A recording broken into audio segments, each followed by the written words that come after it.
یزید ایک انسان ہے اور انتہائی موٹا، بہت زیادہ موٹا تھا، اور اس کی چمڑی بہت سفید بھوری بھوری تھی، اور اس کے چہرے پر اور اس کے بدن پر اتنے کثرت سے بال تھے جیسے سور پر بال کثرت سے ہوتے ہیں، اسی طریقے سے یزید کے اوپر بال تھے، اور دنیا کی کوئی برائی ایسی نہیں تھی جو یزید کے اندر موجود نہ ہو۔ صرف ایک بات سے آپ کو یزید کی برائی کا اندازہ کر لینا چاہیے کہ آدمی کتنا بھی گر جاتا ہے، آپ کے اس بنگال میں یا ہمارے مہاراشٹر میں یا ان کے یو پی میں آپ کسی کو بھی چیک کریں، آدمی کتنا بھی گر جاتا ہے لیکن ماں کا تقدس کبھی پامال نہیں کرتا۔ یزید اس پاپی بدترین اور خبیث مردود انسان کا نام ہے جس نے اپنی سوتیلی ماں پر بھی پاپ کی نظر ڈالی، اس کی پاپ کی گندی نگاہ سے اس کی سوتیلی ماں بھی محفوظ نہ رہی۔ اس نے اپنے والد کو جو صحابی تھے بڑھاپے میں دکھ دیے، تکلیفیں دی، اذیت دی اس اعتبار سے کہ اللہ اکبر، اپنی ماں پر اس نے پاپ کی نظر ڈالی۔ یہ یزید ہے، یزید، اس سے زیادہ اور میں کیا کہوں۔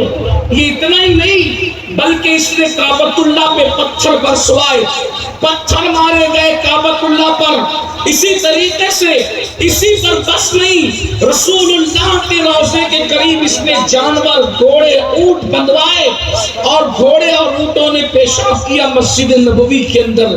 اس کے حکم سے یہ وہ انسان تھا جس نے یزید کہتے ہیں۔ آپ سوچتے ہوں گے کہ علماء اہل سنت یزید سے اتنی نفرت کیوں کرتے ہیں؟ وہ ماں پہ پاپ کی نظر ڈالنے والا، وہ رسول اللہ کے مدینے کی حرمت کو پامال کرنے والا، وہ کعبۃ اللہ کی حرمت کو پامال کرنے والا، اسے یزید کہتے ہیں۔ اور حسین کسے کہتے ہیں؟ حسین وہ ہے، اللہ اکبر، جس کو رسول اللہ نے اپنی گود میں اٹھایا، یعنی ماں کے شکم سے نکل کر۔ امام حسین کی عظمت کو سمجھو، ماں کے شکم سے نکل کر سب سے پہلے امام حسین کو ام الفضل کے بعد جس مرد کی گود پہ دیا گیا ہے وہ گود محمد رسول اللہ کی گود ہے۔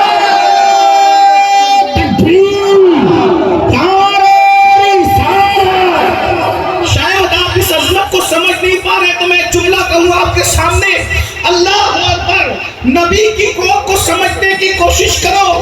اللہ اکبر، آپ سب ایمان والے ہو، عاشقان رسول ہو، بولو اونٹ کے چمڑے سے جو نالین بنتی ہے، وہ نالین اگر ایک منٹ کے لیے نبی اپنے قدموں میں پہن لے، نبی اپنے قدموں میں پہن لے، نبی اپنے قدموں میں پہن لے، تو ہم کہتے ہیں جو سر پہ رکھنے کو مل جائے نالے پاک حضور، تو پھر کہیں گے کہ ہاں تاجدار ہم بھی ہیں۔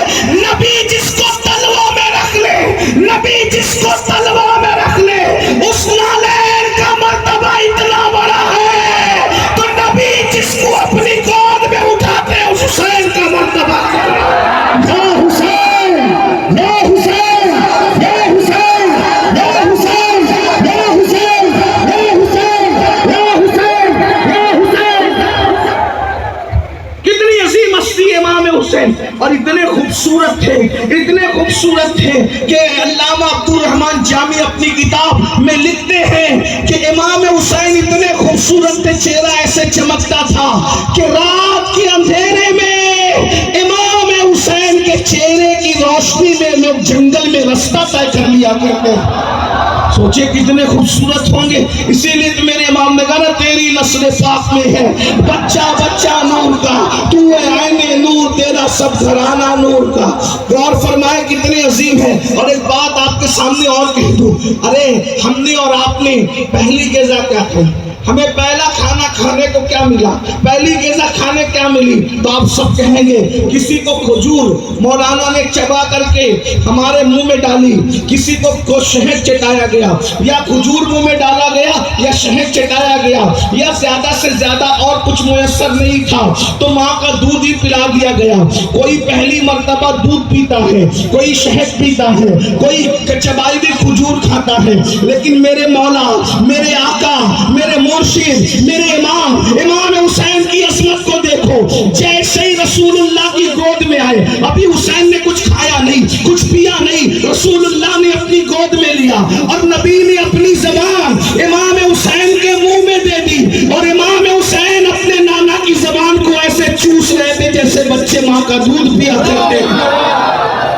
مدرسے میں جانے سے پہلے رسول اللہ نے اپنی زبان چسا کر وہ سارے علوم امام حسین کے سینے میں ڈال دیے جو اللہ نے میرے نبی کے سینے میں عطا فرمائے تھے۔ اب پتہ چلا امام حسین کون ہے؟ بس اسی پہ بات پوری کرتا ہوں۔ امام حسین ہوئے، میرے آقا فرماتے ہیں حسین منی وانا من الحسین، حسین مجھ سے، میں حسین سے ہوں۔ احب اللہ من احب حسین، جو میرے حسین سے محبت کرے گا وہ اللہ کا محبوب بن جائے گا۔ اب بات دوسری آ رہی ہے اور ختم ہو رہی ہے، توجہ کرنا۔ ہر انسان کے اندر حسین بھی موجود